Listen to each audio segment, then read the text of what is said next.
तमिळनाडूमध्ये सध्या राजकीय खेळ सुरू झालेला आहे। विजय थलपती यांच्या पक्षाला 108 जागा आल्या। बहुमतापासून ते अजूनही 10 जागा दूर आहेत आणि या 10 जागांपायीच त्या ठिकाणी आता जबरदस्त राजकारण सुरू झालेलं आहे। एक सिंगल लार्जेस्ट पार्टी म्हणून खरं तर राज्यपालांनी त्यांना सत्ता स्थापनेचं निमंत्रण देणं अपेक्षित आहे, परंतु राज्यपाल तसं करत नाहीये। आणि दुसरीकडे या सगळ्या परिस्थितीचा फायदा घेऊन जे विरोधक होते डीएमके आणि एआयडीएमके, जे अनेक वर्षांपासून एकमेकांच्या विरोधात लढत आलेले आहेत, ते आता विजय थलपती यांना सत्तेपासून लांब ठेवण्यासाठी दोघेही एकत्र येण्याच्या तयारीत आहे अशी बातमी आहे। आता विजय थलपती यांना जेव्हा ही सगळी कुणकुण लागली की आपल्याला सत्तेपासून दूर ठेवण्यासाठी जनतेनं जो जनाधार दिलेला आहे, जनादेश दिलेला आहे, तो त्याचा अपमान करून जर हे विरोधक डीएमके आणि एआयडीएमके हे जर एकत्र येऊन सत्ता स्थापन करत असतील तर आमचे 107 चे 107 आमदार हे राजीनामा देतील।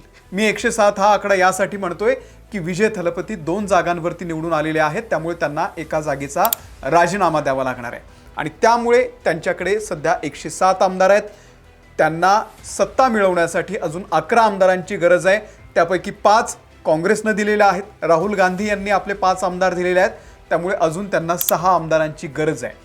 या 6 आमदारांची जुळवाजुळव करण्यासाठीच विजय थलपती हे 2 वेळा काल राज्यपालांकडे जाऊन आले आणि राज्यपालांनी सांगितलं की मला 118 जो बहुमताचा आकडा आहे ते 118 आमदारांच्या सह्या असलेलं पत्र तुम्ही द्या, तरच तुम्हाला सत्ता स्थापन करण्यासाठी मी आमंत्रित करेल। आता राज्यपाल यांची ही जी भूमिका आहे यावरती देशभरामध्ये सध्या चर्चा सुरू आहे की राज्यपाल हे भेदभाव करतायत। कारण महाराष्ट्रामध्ये जेव्हा भगतसिंह कोश्यारी होते त्यांनी सिंगल लार्जेस्ट पार्टी म्हणून 2019 साली 105 आमदार असलेल्या भाजपला त्या ठिकाणी सत्ता स्थापनेचं आमंत्रण दिलेलं होतं। मग हाच नियम विजय थलपती यांच्यासाठी का नाही असा प्रश्न विचारला जातोय। त्यावरती मी एक सविस्तर व्हिडिओ बनवलेला आहे, त्या व्हिडिओला मी खाली पहिल्या कमेंटमध्ये पिन करून ठेवतो। हा व्हिडिओ झाल्यानंतर तुम्ही तो सुद्धा बघा। आता सध्या काय परिस्थिती आहे तर डीएमके आणि एआयडीएमके हे जर एकत्र येत असतील तर मी माझ्या सगळ्या आमदारांसह म्हणजे 107 चे 107 आमदार राजीनामा देतील असा पवित्रा विजय थलपती यांनी घेतलेला आहे। आता आपण या व्हिडिओमध्ये ही चर्चा करणार आहोत की जर खरंच विजय थलपती यांनी 107 आमदार जे आहेत त्यांनी सगळ्यांनी जर राजीनामे दिले तर काय होऊ शकतं। अशी अभूतपूर्व परिस्थिती खरं तर भारताच्या इतिहासामध्ये आजपर्यंत झालेली नाही आहे की सरकार स्थापनेच्या वेळीच किंवा त्याच्या आधीच 107 किंवा 100 पेक्षा जास्त आमदारांनी राजीनामे दिलेले आहेत। इतिहासामध्ये अशा घटना घडलेल्या आहेत, त्याचे संदर्भ मी तुम्हाला व्हिडिओच्या शेवटी सांगेलच।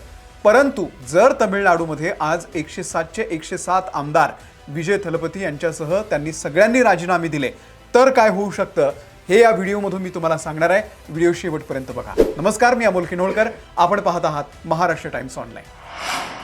तर विजय थलपती यांनी म्हटलेलं आहे की जर जनतेनं मला भरभरून मतं दिलेली आहेत आणि विरोधक जर हा जो जनादेश आहे तो नाकारून स्वतः सत्ता स्थापनेसाठी प्रयत्न करत असतील तर मी जनतेच्या दरबारात पुन्हा एकदा जाणार आहे आणि त्यामुळे माझे आमदार सगळेचे सगळे राजीनामा देतील। आता राजीनाम्याची कायदेशीर प्रक्रिया नेमकी कशी आहे तर भारतीय संविधानाच्या अनुच्छेद 190 मध्ये 190(3)(ब) नुसार कोणत्याही आमदाराला आपला राजीनामा विधानसभा अध्यक्षांकडे सोपवता येतो। मात्र ती प्रक्रिया एवढी सोपी नाही आहे। 1974च्या 33व्या संविधान दुरुस्तीनुसार अध्यक्षांनी राजीनामा स्वीकारण्याच्या पूर्वी तो ऐच्छिक आहे का, तो खरा आहे का याची खात्री करून घेणं बंधनकारक आहे। म्हणजे जर अध्यक्षांना असं वाटलं की आमदारांनी दबावाखाली किंवा पक्षाच्या सांगणेवरून, म्हणजे आमदाराची इच्छा नाहीये देण्याची पण पक्षानं सांगितलेलं आहे, पक्षाचा दबाव आहे म्हणून त्यानं राजीनामा दिलेला आहे का, असं जर असेल तर ते राजीनामा स्वीकारणार नाहीत, ते राजीनामा फेटाळू शकतात। हा नियम आहे। त्यानंतर काय होईल, समजा अध्यक्षांनी त्यानंतर असं आपण समजूयात की सगळ्या आमदारांनी असं सांगितलं की आम्ही स्वेच्छेने देतोय। समजा अध्यक्षांनी 107 चे 107 हे सगळे राजीनामे स्वीकारले तर 234 सदस्यांच्या सभागृहामध्ये 107 जागा रिक्त होतील आणि त्यामुळे 127 जणांचं सभागृह असेल।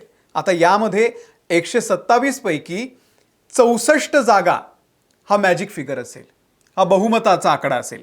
आणि जर DMK आणि AIADMK यांच्याकडे 64 पेक्षा जास्त आमदार असतील तर ते तांत्रिकदृष्ट्या सरकार चालवू शकतात. मात्र सरकारला नैतिक जनादेश नसेल हे सुद्धा विसरता कामा नये, कारण जवळपास 48% 49% आमदारांनी राजीनामा दिलेला आहे. त्यामुळे ती जी विधानसभा आहे ती नैतिक आहे का, हा एक महत्त्वाचा प्रश्न आहे. पुढे अशा परिस्थितीमध्ये राज्यपालांचे अधिकार आणि त्यांची काय भूमिका आहे. अशा परिस्थितीमध्ये राज्यपालांकडे कलम 164 आणि 174 नुसार विशेष अधिकार असतात. अल्पमतामध्ये सरकार जर असेल, जर उर्वरित आमदारांमध्ये कोणाकडेही स्पष्ट बहुमत नसेल तर राज्यपाल मुख्यमंत्र्यांना बहुमत सिद्ध करण्यास सांगू शकतात.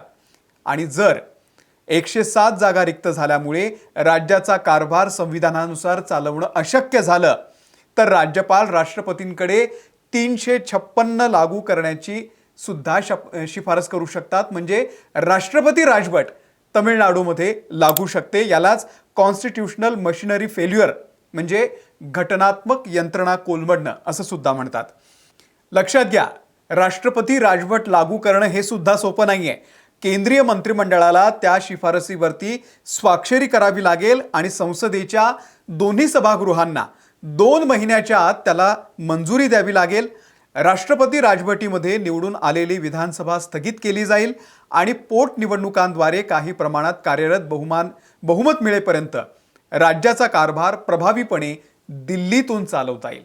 म्हणजे तमिळनाडूचे केंद्र सरकारशी असलेले संबंध हे फार क्वचित आहेत, सलोख्याचे नाही आहेत. फार तमिळनाडूचं आणि केंद्र सरकारचं आजपर्यंत जमलंय असं अजिबात घडलेलं नाही आहे. विशेषतः पंतप्रधान नरेंद्र मोदी हे म्हणजे भाजपचं सरकार आल्यापासून तमिळनाडूचं आणि दिल्लीचं हे समीकरण जमलेलं नाही आहे. ते कायम एकमेकांच्या विरोधात उभे राहिलेले आहेत आणि त्यामुळे राष्ट्रीय पक्षांचे हितसंबंध सुद्धा इथे गुंतलेले पाहता राष्ट्रपती राजवट लागू करणं हे त्या राज्यामध्ये सुद्धा अशांतता पसरवू शकतं. राष्ट्रपती राजवट लागू करण्याची शक्यता ही 90% आहे. लक्षात घ्या, जर 107 आमदारांनी या ठिकाणी राजीनामे दिले तर राष्ट्रपती राजवट ही लागू होण्याची शक्यता जास्त आहे. कारण अर्ध्याहून जवळपास विधानसभा रिक्त असताना नवीन कायदे करणं किंवा बजेट मंजूर करणं हे कायदेशीर आव्हान ठरू शकतं. आणि अशा वेळी राज्यपाल SR Bommai versus union of India या सर्वोच्च न्यायालयाच्या निकालाचा आधार घेऊन विधानसभा विसर्जित करण्याचा आणि पुन्हा एकदा जनतेचा कौल घेण्याचा निर्णय घेऊ शकतात. त्यामुळे काय परिस्थिती ओढवू शकते विचार करा. जर 107च्या 107 आमदारांनी, विजय थलपती यांच्या 107 आमदारांनी जर राजीनामा दिला तर राष्ट्रपती राजवटीची सुद्धा परिस्थिती त्या ठिकाणी उद्भवू शकते. आता पोटनिवडणुका होतील, त्याच्यानंतर जर राजीनामे स्वीकारले गेले तर 107 मतदारसंघातील जागा एकाच वेळी रिक्त होतील. त्यामुळे लोकप्रतिनिधी कायदा 1951 नुसार जागा रिक्त झाल्यापासून 6 महिन्याच्या आत पोटनिवडणूक घेणं बंधनकारक असेल. जर विधानसभेचा उर्वरित कार्यकाळ 1 वर्षापेक्षा कमी नसेल तर तमिळनाडूमध्ये नुकतीच नवीन विधानसभा निवडून आली असल्यानं सर्व 107 जागांवरती पोटनिवडणुका घेणं हे घटनात्मकदृष्ट्या अनिवार्य असणार आहे. आणि त्यामुळे भारतीय निवडणूक आयोगाला प्रत्येक मतदारसंघातील पोटनिवडणुकीची घोषणा करावी लागेल. आणि लक्षात घ्या, 234 सदस्यांच्या विधानसभेमध्ये निम्म्यापेक्षा थोडंसं कमी 107 जागांवरती निवडणूक घेणं ही फार मोठी कसरत असेल निवडणूक आयोगासाठी सुद्धा. आता ही झाली तमिळनाडूची परिस्थिती. तुम्हाला प्रश्न पडला असेल की अशी परिस्थिती भारताच्या इतिहासामध्ये, म्हणजे जेव्हापासून संसदीय कार्यप्रणाली आपल्याकडे लागू झालेली आहे, संविधान लागू झालेलं आहे, भारत स्वतंत्र झाला आहे, तेव्हापासून अशी परिस्थिती कधी झाली आहे का? तर 2 वेळा असं झालेलं आहे.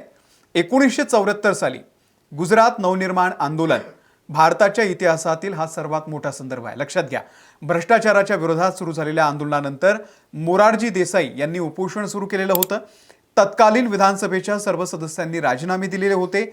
अखेर इतके राजीनामे झाले की केंद्र सरकारला विधानसभा बरखास्त करून निवडणुका घ्याव्या लागल्या 1974 साली. त्यानंतर आंध्र प्रदेशचा सुद्धा दुसरा एक संदर्भ आहे. 2009 ते 2011 तेलंगणा राज्याच्या मागणीसाठी 2011 मध्ये एकाच दिवशी तेलंगणा भागातील सुमारे 100 आमदारांनी सर्व पक्षांच्या मिळून राजीनामे दिलेले होते। तेव्हा प्रचंड पेच प्रसंग निर्माण झाला होता, ज्यामुळे केंद्राला तेलंगणा राज्याच्या निर्मितीच्या प्रक्रियेला वेग द्यावा लागला। ह्या अशा दोन महत्त्वाच्या घटना आहेत ज्या ठिकाणी अशा अभूतपूर्व परिस्थितीमध्ये आमदारांनी आपले राजीनामे दिलेले आहेत आणि आता तमिळनाडूमध्ये सुद्धा जवळपास तशीच परिस्थिती आहे। विजय थलपती यांनी आपल्या आमदारांना सांगितलेलं आहे की जर डीएमके एआयडीएमके हे जनादेश धुडकावून लावत जर सत्ता स्थापनेचा प्रयत्न करत असतील तर आपण राजीनामा द्यायचा आणि पुन्हा एकदा जनतेच्या दरबारात जायचं। दुसरीकडे राज्यपाल त्यांना जोपर्यंत 118चा आकडा 118 ऑन पेपर देत नाही, सह्यांचं पत्र देत नाही, तोपर्यंत राज्यपाल सुद्धा त्यांना सत्ता स्थापनेसाठी आमंत्रित करत नाहीये। भयानक परिस्थिती आहे सध्या तमिळनाडूमध्ये। पुढे नेमकं काय घडतंय तुम्हाला अपडेट देत राहू, परंतु तुम्ही सांगा 107 आमदारांनी राजीनामा देणं योग्य आहे का? राज्यपाल जे करतायत ते योग्य आहे का? तुमचं मत कमेंट करून नक्की सांगा। या व्हिडिओमध्ये इथेच थांबतोय। धन्यवाद।